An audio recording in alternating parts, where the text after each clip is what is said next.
دەزگای نووری حکمە هێزی گیان نووری چاومە. دوای چەند ساڵێک لە ماندوو بوون و خوێندنی چڕیوانەی شەرعی و ئەکادیمی، ئەکادیمیای دەزگای نووری حکمە بۆ پێگەیاندنی مامۆستایان و ئەندامان ئاهەنگی دەرچوانی یەکەم خولی خۆی ساز کرد.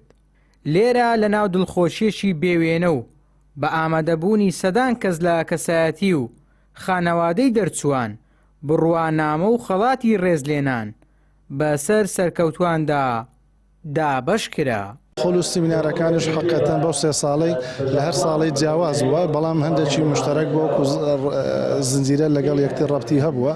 خولی بەڕێوەبردنی قەیرانەکان بووە، خولی بەڕێوەبردنی کۆبوونەوەکان بووە، خولی ڕێنووس بووە، خولی زمانی کوردی بووە. یعنی کۆمەڵێک لە بابەتی متەنوع حقەتەن هەمووی کە سوود و کەڵکی زۆری گەیاندووە، هەم مامۆستایان و هەم بەشداربووان. کۆمەڵوانەیەکی زۆر بەسوود ماخین دەربارەی یاخودی لەسەر شریعەتی ئیسلام.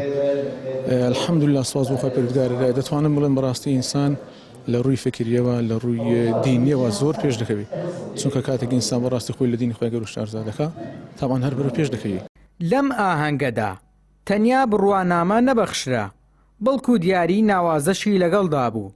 لە کۆی 74 دەرچووی بەشی ئەکادیمیا، چاردە گەشتی عومرە وەک دیاری و ڕێزلێنان پێشکەش بە کۆششکاران کرا.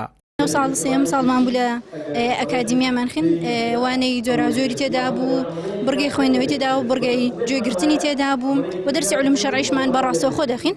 دەستخۆشی لە مامۆستایەکانی دەکەم، خۆی گەورە پایداریام کاتنی یا ڕەبی. طبعاً هەستێکی زۆر خۆشمە بوو کە تازە ناوم دەرچووم، یعنی تەسەووڕی ئەوم نەدەکرد.